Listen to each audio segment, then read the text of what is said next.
اور خود جو ریٹائرڈ ججز کا مثلا ویسے جب یہ پچھلا الیکشن ہو رہا تھا تو اس کے جو چیف الیکشن کمشنر تھے وہ بھی تو ایک ریٹائرڈ جج تھے. اب احتساب جو ہمارا قومی احتساب بیورو ہے اس کے جو چیئرمین ہیں وہ بھی سپریم کورٹ کے ریٹائرڈ جج ہے. لیکن خود ہماری سپریم کورٹ اور ہمارے ہائی کورٹس کتنی مرتبہ ان کے کنڈکٹ، ان کے فیصلوں اور ان کے اقدامات کے بارے میں یہ کہہ چکی ہے کہ یہ پولیٹیکل انجینئرنگ کا ادارہ بن گیا ہے. آپ مسنگ پرسن کمیشن کے حوالے سے ان کا کردار دیکھیں یا آپ الیکشن کمیشن میں ان کا کردار دیکھیں تو میرے خیال میں ایک سپریم کورٹ کا ریٹائرڈ جج تو کیا کہ ویسے بھی کسی خدا خوفی کے شکار عام انسان سے بھی ان چیزوں کی توقع نہیں کی جا سکتی تھی جو ہمارے اس وقت چیئرمین نیب صاحب کر رہے ہیں. تو اگر ایک بندہ پہلے سے متنازع ہے تو یہ تو اس لیے بنتی ہیں کہ بھائی حقائق سامنے آئیں اور دودھ کا دودھ اور پانی کا پانی ہو جائے. تو صافی صاحب کے جو آپ نے دو الفاظ استعمال کیے ہیں نا کہ توقع نہیں تھی اور دودھ کا دودھ اور پانی کا پانی، یہ جو 2000 کا یہ ہمارے سامنے براڈ شیٹ آ رہا ہے اس کی کلوز 4 آپ کی نظر سے بھی گزری ہوگی جو معاہدہ کیا نیب نے اس وقت کہ ملک کے باہر تو باہر اندر بھی اگر وہ کچھ نہ کچھ حاصل کرے گی، ریکوری ہوگی تو 20% وہ براڈ شیٹ کو دے گی. سر توقع تو یہاں کسی بھی بات کی ہو سکتی ہے، آپ یہ فرمائیے گا یہ بے حسی تھی، یہ نالائقی ہے کہ 2000 میں کیا معاہدہ ہاتھ تو کچھ نہ آیا، آج اربوں دے رہے ہیں ہم، اسے کیا کہیں گے آپ؟ بے حسی، نالائقی؟ میں تو سیاست کا معمولی سا ادنا سا طالب علم ہوں، لیکن میرے کالم ریکارڈ پہ موجود ہے کہ مشرف صاحب نے جس وقت سے نیب بنایا ہے، اور اس وقت تو خیر ہم صحافت میں اتنے ایکٹیو نہیں تھے، لیکن میں نواز شریف صاحب کے احتساب پہ بھی لعنت بھیجتا تھا اور جو سیف الرحمان صاحب جو کچھ کر رہے تھے تو اس پہ بھی.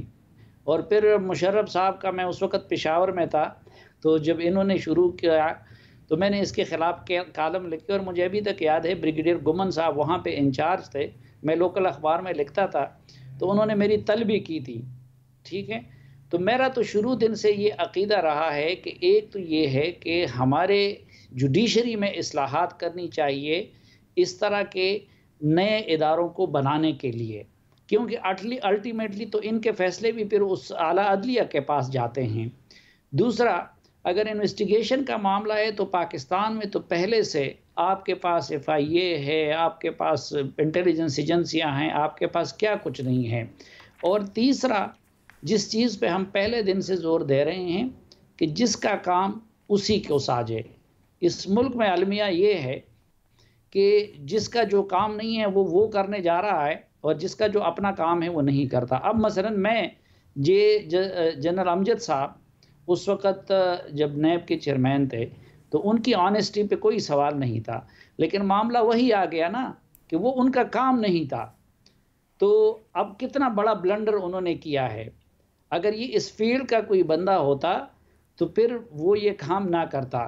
یا اس وقت جنرل معین الدین حیدر صاحب سگنیٹری تو فاروق آدم صاحب تھے، وہ کون ہیں؟ وہ قانون کی گرفت میں آئیں گے؟ جتنی آپ گفتگو اور دودھ اور پانی کی بات کر رہے ہیں، کچھ نکلے گا ان تحقیقات سے؟ اپوزیشن اپنی جگہ ڈری ہوئی ہے، شیخ رشید صاحب کہتے ہیں یہ پاناما 2 پاناما پلس بن جائیں گے معاملات. سر کہیں کچھ صاف شفاف ہو کے سامنے آئے گا یا کچھ بھی نہیں بننا اس کا؟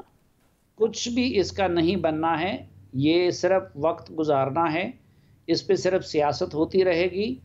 اور یہ لوگ اس کا، کیونکہ یہ جو ہے نا بہت لمبے دورانیے پہ محیط ہے. آپ دیکھیں کہ یہ ایک تو جنرل امجد اور ان جیسے فرشتوں سے شروع ہوتا ہے معاملہ، بیچ میں پھر پیپلز پارٹی کے دور میں بابر اعوان صاحب جیسے لوگوں کے بھی نام آتے ہیں، فاروق آدم اپنی جگہ پہ ہے. پھر اس دور میں انہوں نے خود جو کچھ کیا کہ بھائی پیسے آپ پہلے سے کابینہ منظوری دیتی ہے پیسے وہاں بھجوانے کے، تو اگر اس وقت ان سے کچھ مقدس ہستیوں نے کٹس مانگے تھے تو کیا یہ ابھی یہ کٹس کے بغیر یہ معاملہ ہوا ہوگا؟ اور میں اکثر لوگوں سے کہتا ہوں کہ بھائی اگر جنرل امجد جیسے فرشتے آدمی جب احتساب کے انچارج تھے اور جنرل معین الدین حیدر صاحب جیسے کلیئر اور آنیسٹ آدمی وزیر داخلہ تھے، اگر اس دور میں یہ کچھ ہو رہا تھا تو اب جبکہ جاوید اقبال صاحب نیب کے انچارج ہیں اور جبکہ شہزاد اکبر صاحب جیسے لوگ اور زلفی بخاری جیسے لوگ ان کے ہاتھ میں معاملات ہیں، تو آپ اندازہ کریں کہ یہاں اس وقت کیا کچھ ہو رہا تو سر پہ یہ جو چیئرمین نیب کی طلبی ہے، یہ سیاسی طلبی ہے قومی اسمبلی کی قائمہ کمیٹی میں؟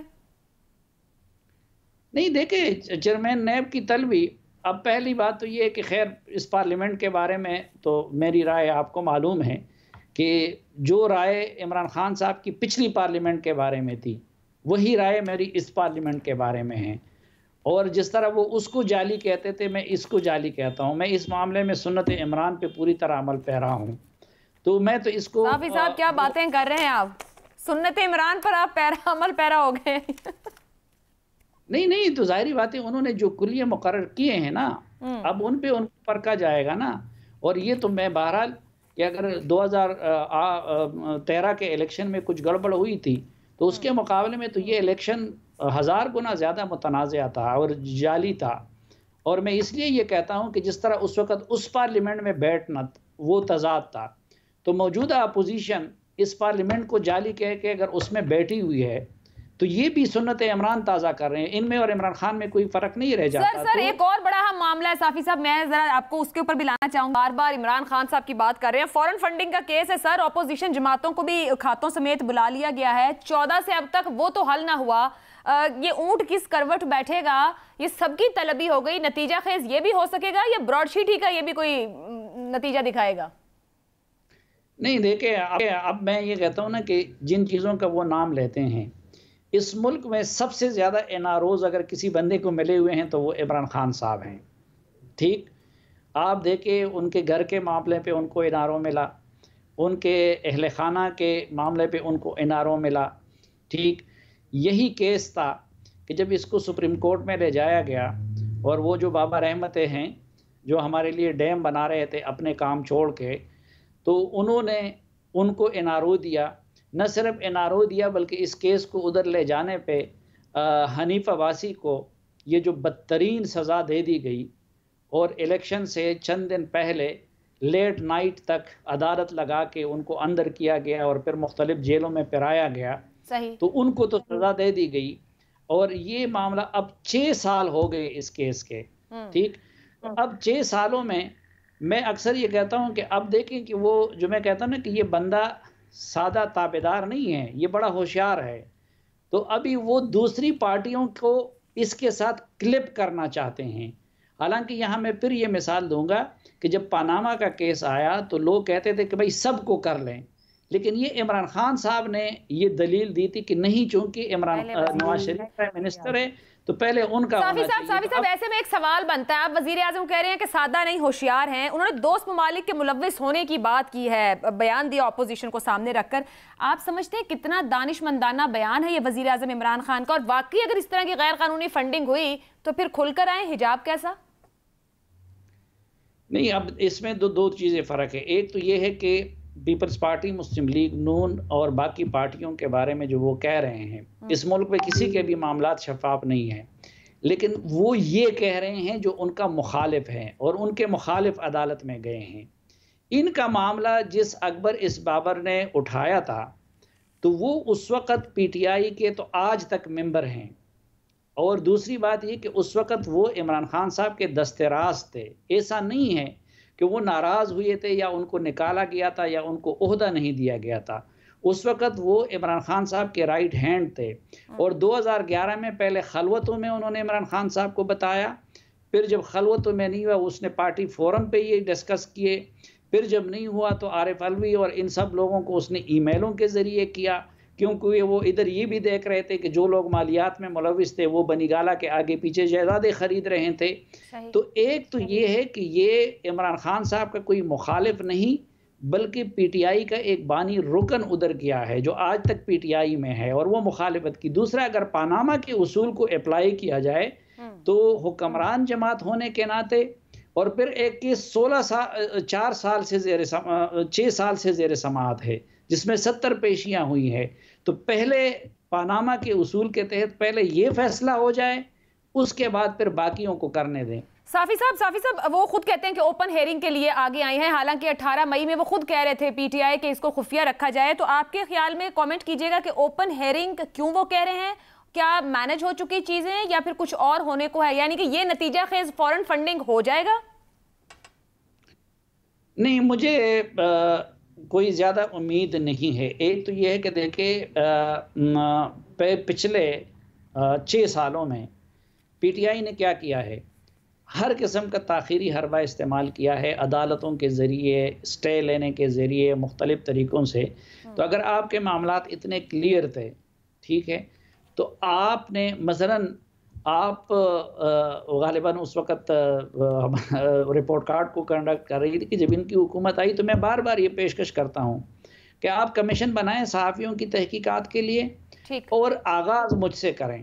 ٹھیک ہے، کیمرے پہ دکھانا ہے، جدھر بھی دکھانا ہے، میرے مالی معاملات. تو یہ سلیم صافی صاحب کا اوپن چیلنج ہے حکومت کو کہ صحافیوں کے لیے اگر احتساب کا آغاز کریں تو ان سے کریں. بہت بہت شکریہ صافی صاحب جوائن کرنے کے.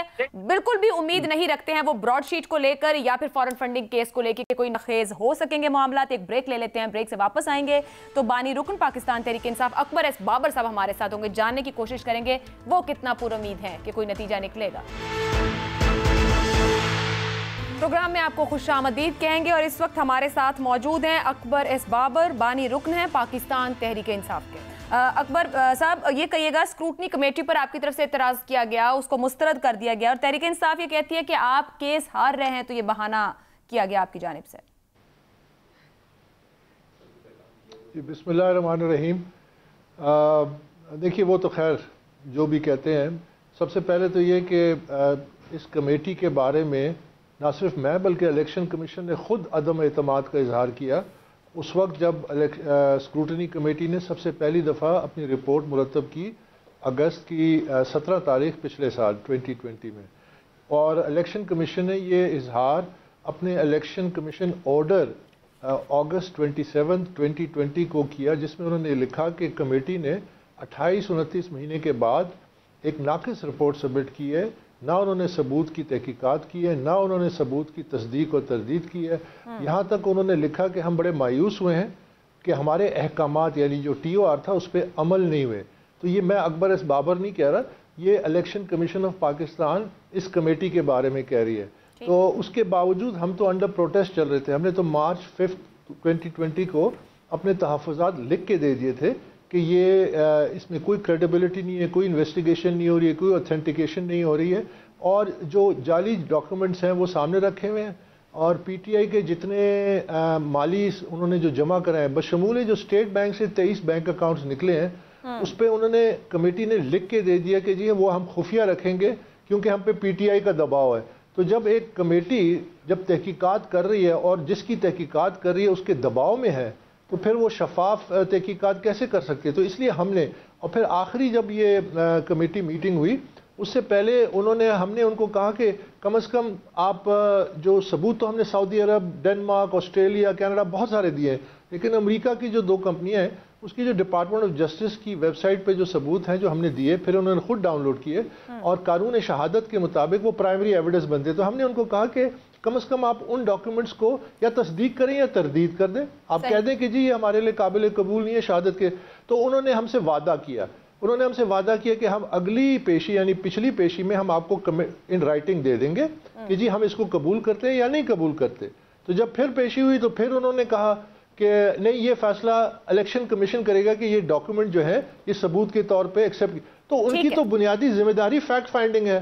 سر اب جو آپ گفتگو کر رہے ہیں وہ واک آؤٹ کر کے ہم نے ٹھیک ہے، آپ اسکروٹنی کمیٹی پر اعتراض اٹھا رہے ہیں اور الیکشن کمیشن کی کارروائی جیسے آپ نے اگست 20 کا حوالہ بھی دیا ہے. الیکشن کمیشن اگر آنے والے دنوں میں آپ کے الزام کو رد کر کے تحریک انصاف کو ایک کلین چٹ دے دے تو آپ کا رد عمل کیا ہوگا اس پہ؟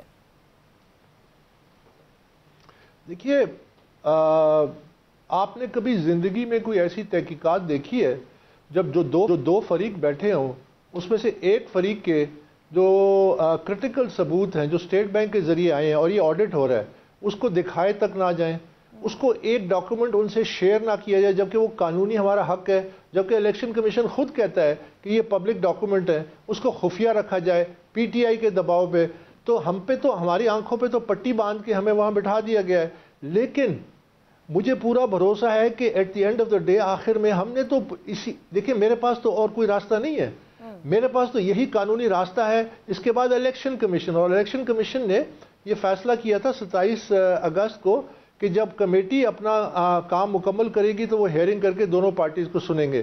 تو اب جب کہ عمران خان خود کہہ رہا ہے کہ مجھے اوپن ٹرائل چاہیے, میں اوپن ٹرائل کے لیے تیار ہوں, تو اب تو کمیٹی کا خفیہ رہنا اور وہ تو ختم ہو گیا کہ انہوں نے پبلکلی کہہ دیا ہے. تو اب تو الیکشن کمیشن کو چاہیے کہ تمام ڈاکیومنٹس اپنے سامنے رکھیں.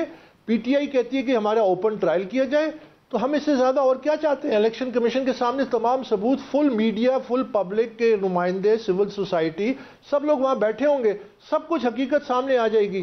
ایویڈنس اتنا سالڈ ہے, ایویڈنس اتنا اوور پاورنگ ہے, یہاں تک کہ آپ دیکھیے کہ سپریم کورٹ نے ان کو حکم دیا تھا کہ 5 سال کی اسکروٹنی کریں جب بھی کوئی اعتراض کرتا ہے. مثلا میں نے 2014 میں کیس کیا تو 5 فسکل ایئرز پیچھے, جی 9 سے 13. اب انہوں نے آخری جو انہوں نے کہا جی 2013 تک, اب انہوں نے انکار کر دیا. آپ ان سے پوچھیں کہ انہوں نے کہا ہم 2013 کا ریکارڈ بھی نہیں دیتے.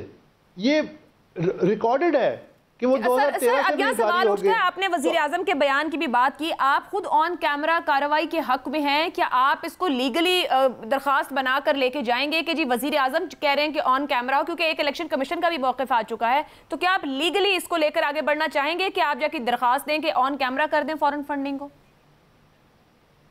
بالکل بالکل, میں تو آن ریکارڈ کہہ رہا ہوں, اور وکیلوں سے مشورہ کر کے ہم نے اگر اگلی اس میں درخواست ڈالنی پڑی, ہم بالکل یہ کہیں گے کہ جب پرائم منسٹر آن ریکارڈ کہہ رہے ہیں کہ اوپن ٹرائل ہو, تو پھر آپ اس کی اسکروٹنی کمیٹی کو کیوں خفیہ رکھتے ہیں؟ آپ وہ جو اہم ترین جہاں پہ ڈاکیومنٹس کھلنے ہیں ان کو ہم سے کیوں چھپا کے؟ اور اگر عمران خان واقعی اس معاملے میں سچا ہے, دیکھیں عمران خان ایک طرف دعویٰ کرتا ہے کہ اوپن ٹرائل ہونا چاہیے, لیکن وہ کہتا کچھ ہے کرتا کچھ ہے, کیونکہ حقیقت اس کے برعکس ہے. آج بھی سپریم کورٹ میں ایک ریٹ پٹیشن موجود ہے عمران خان کی کہ الیکشن کمیشن کا دائرہ اختیار ہی نہیں ہے کہ یہ کیس سنے. الیکشن کمیشن اکبر اس بابر پی ٹی آئی کا ممبر ہی نہیں ہے. 7 ریٹ پٹیشنیں کی ہیں. آپ کیا سمجھتے ہیں, کیا آپ کو اس کیس کے لیے جب آپ 14 میں اس معاملے کو لے کر اٹھے, مالی یا کسی قسم کی مدد مسلم لیگ نون سے میسر رہی, فراہم کی گئی؟ کیونکہ یہ پاکستان تحریک انصاف اس پر الزام لگاتی ہے اس معاملے کو لے کر.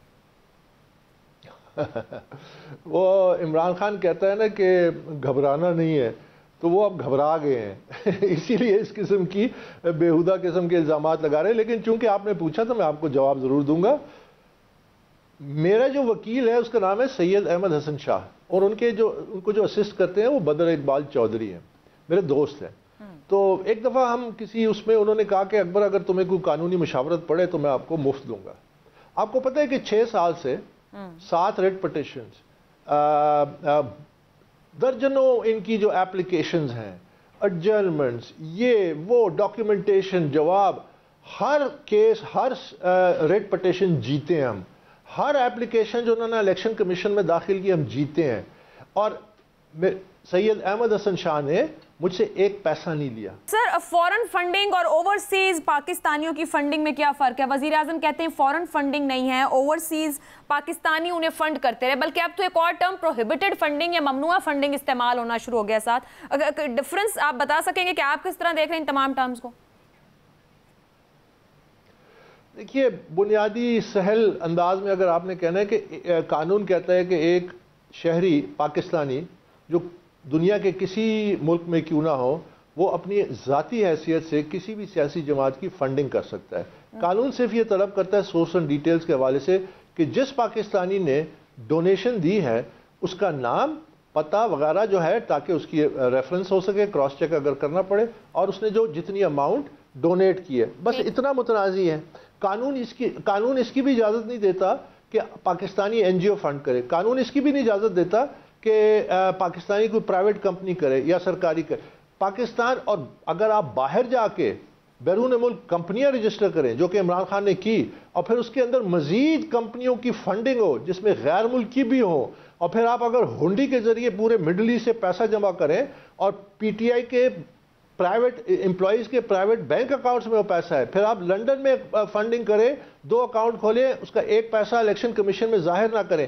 یہ تمام چیزیں الیکشن کمیشن سے, جبکہ ہم نے ثبوت دیے, عمران نے خود آڈٹ کروایا 2013 میں, میرے تمام ثبوت ثابت ہو گئے. اب آپ اندازہ لگائیے کہ وہ آڈٹ رپورٹ ان کی اپنی ہے. اب وہ کمیٹی میں آ کے کہتے ہیں کہ جی ہم اس کو ڈس اون کرتے ہیں، جس میں میرے تمام ثبوت ثابت ہو گئے، سیمپل. اچھا اب وہ آڈیٹر لاہور میں بیٹھا ہے، آپ بلا لیں اسے، تصدیق کر لیں. اب آپ پوچھیں گے کہ یہ کمیٹی تصدیق کیوں نہیں کرتی؟ جو ہی وہ دستاویزات کی تصدیق کریں گے تو جرم ثابت ہو جائے گا.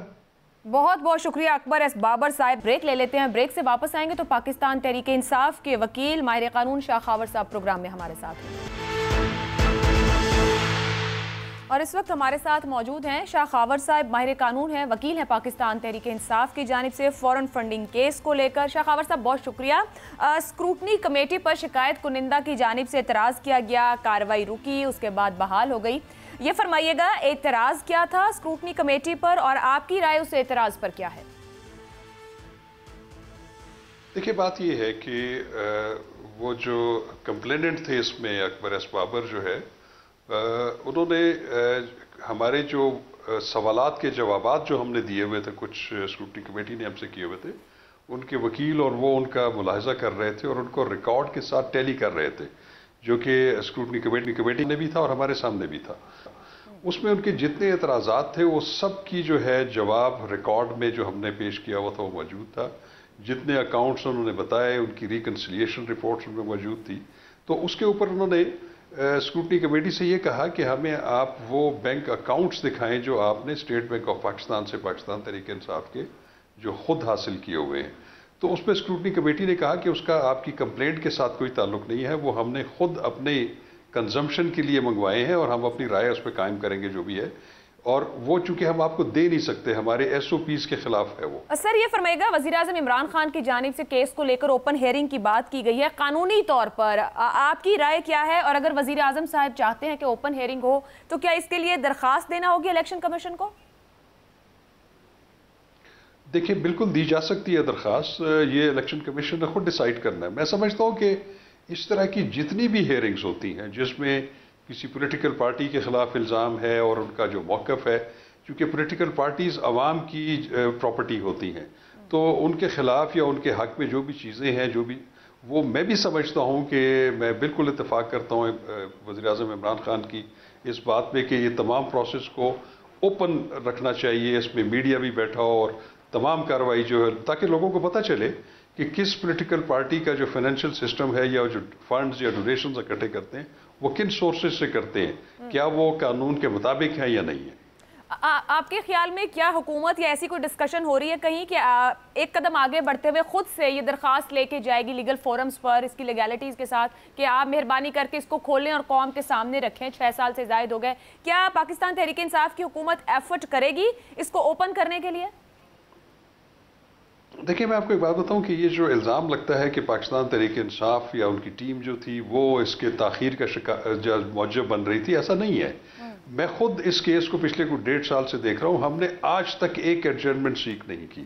وہ چونکہ اسکروٹنی کا ایک اپنا پروسیس ہے. یہاں پہ میں آپ کو ایک اور بھی بات واضح کرتا چلوں کہ یہ اسکروٹنی کمیٹی نے اپنی جو پوری جو ہے تحقیق ہے یہ 17 اگست 2020 کو مکمل کر کے الیکشن کمیشن آف پاکستان کو دے دی تھی. پھر الیکشن کمیشن آف پاکستان نے ان کو واپس کر دیا تھا دوبارہ، اور ہمیں تو امپریشن یہی تھا کہ اب اجلاس ختم ہو گیا، اب یہ انہوں نے رپورٹ الیکشن کمیشن کو بھیج دی ہے، الیکشن کمیشن اس پہ کوئی مفصل فیصلہ یا جو بھی ڈکلیریشن ایشو کرے گا. مگر شاہ خاور صاحب اپوزیشن تو یہ کہتی ہے، جو آپ کہہ رہے ہیں کہ آپ لوگوں نے تاخیر نہیں کی، اگر ہم اس کی ٹائم لائن کو دیکھیں فورن فنڈنگ کے کیس کو لے کر تو بہت بار اس کو روکنے کی کوشش کی گئی ہے. دائرہ اختیار الیکشن کمیشن کا چیلنج ہوا، فنڈز کی چھان بین کو چیلنج کیا گیا، پھر مئی 18 میں کہا گیا کہ اس کارروائی کو خفیہ رکھا جائے، یہ پی ٹی آئی نے الیکشن کمیشن کے پاس مطالبہ کیا تھا. اس کے بعد پھر اسکروٹنی کمیٹی جب قائم ہوئی اس کو کام سے روکا جائے، یہ استدعا کی جو اسلام آباد ہائی کورٹ نے رد کر دی. پھر جو کچھ اسکروٹنی کمیٹی کو دیا اور انہوں نے پیش کیا وہ رد ہوا. تو سر کہیں نہ کہیں تاخیر تو خود پی ٹی آئی کی جانب سے ہوتی رہی ہے. نہیں میں ایک بات کرتا ہوں. دیکھیں پی ٹی آئی کا شروع میں یہ موقف تھا، میں یہ بتاؤں پی ٹی آئی کا شروع میں موقف یہ تھا کہ شاید الیکشن کمیشن ایسی کوئی تحقیق نہیں کر سکتا اپنے طور پہ. وہ آپ کو یاد ہوگا کہ ایک حنیف عباسی بنام عمران خان ایک کیس ہوا تھا سپریم کورٹ آف پاکستان میں، اور سپریم کورٹ آف پاکستان نے یہ ہولڈ کیا تھا کہ الیکشن کمیشن ایسی تحقیق کر سکتا ہے، وہ بالکل لافل ہوگی. جب الیکشن کمیشن نے یہ فیصلہ کر دیا اس کے بعد کبھی بھی پی ٹی آئی نے اس فیصلے پر تحفظات کا اظہار نہیں کیا. وہ بھرپور طریقے سے اسکروٹنی کمیٹی کے سامنے پیش ہوتے رہے ہیں، اور میں خود تقریباً 1.5 سال سے اسکروٹنی کمیٹی میں جو لیگل ٹیم ہے اس کو میں ہیڈ کر رہا ہوں.